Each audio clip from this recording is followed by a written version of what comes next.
Okay, so now let's take a look at this next problem. We have 2x minus 1 power over 27 equals 3 to the 2 over x.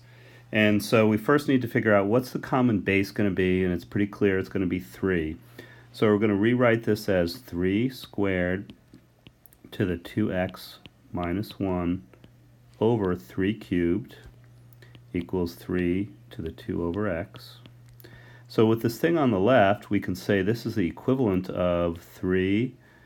So we'll just distribute up here. So 3 to the 4x minus 2 times 1 over 3 cubed, which is then just the same as 3 to the 4x minus 2 times 3 to the negative 3, which is the same, therefore, as 3 to the 4x minus 5. And on the right side, then, we have 3 to the 2 over x. So now we can set up our equation of 4x minus 5 is equal to 2 over x. And so we're going to multiply both sides by x to get 4x squared minus 5x is equal to 2. 4x squared minus 5x minus 2 is equal to 0.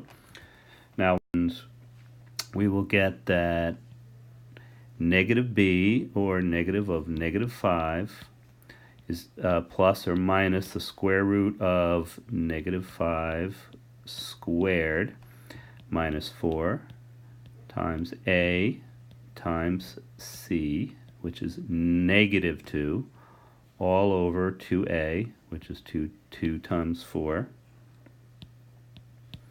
And that's going to give us 5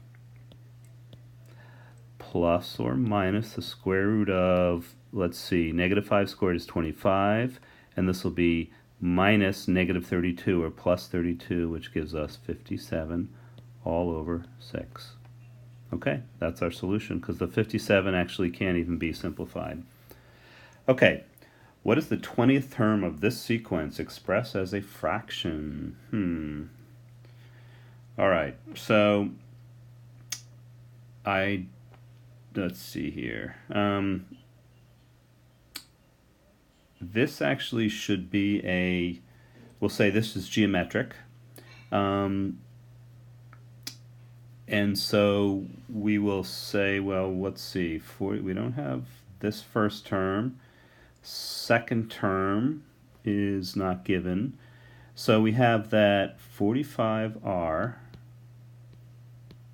is equal to the next term, and then 45r squared is going to be equal to this term, or 20, so we have 20 equals 45r squared, which gives us that 20 over 45 is equal to r squared, and that simplifies to dividing everything through by 5. We get 4 over 9, which means that r is equal to 2/3.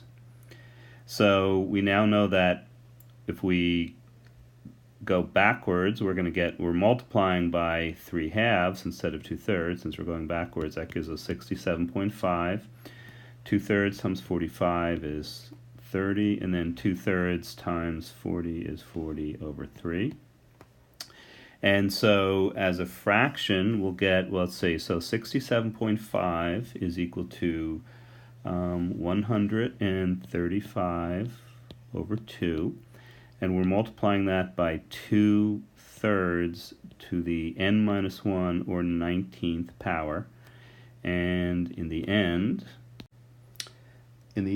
we end up with, by my calculation, 707,788,80 over, longer number, 232,452,2934, and that could be simplified, but don't worry about it. Okay, so let's continue here, and let's take a look at our next problem. Okay, if this is an arithmetic sequence, what are the two missing terms? All right, so we're subtracting the same thing each time, so we would have 10 minus d, let's say d is the common difference, 10 minus 2d, and then 10 minus 3d, which we also know would be equal to 2. So we would say that 10 minus 3d is equal to 2, which means that 10 is equal to 2 plus 3d, which means that 8 equals 3d, and d is equal to 8/3.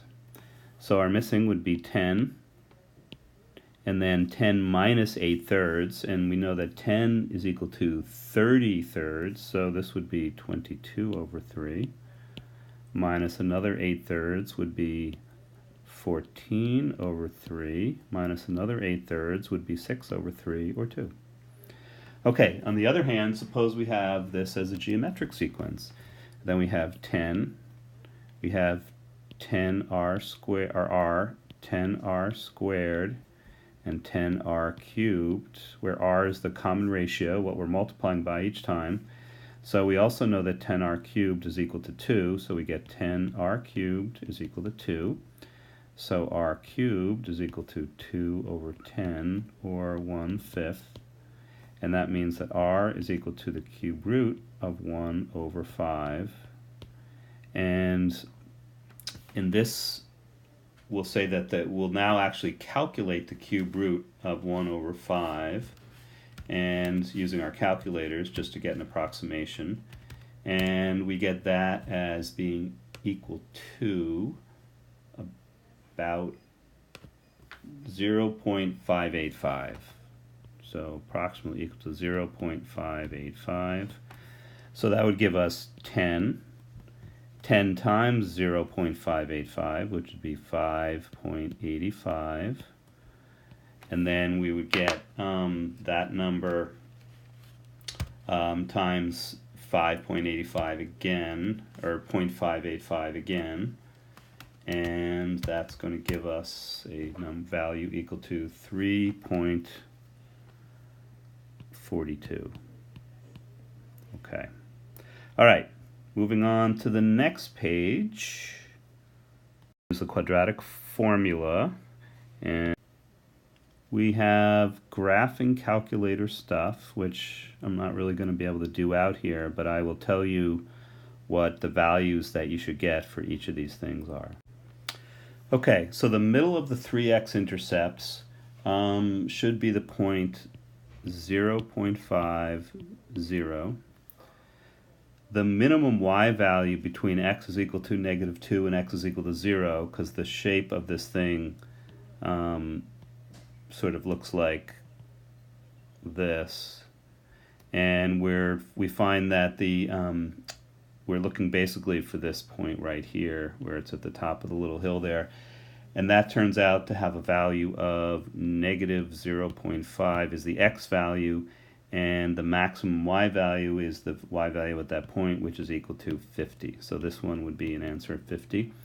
The intersection of the function that you graphed, so our original y equals 12x cubed minus 44x squared minus 53x plus 36, and the line y is equal to 50x, they will cross each other 3 times, and we're interested in the one that crosses between the other two, and that has the coordinates of 0.31157 and 15.58.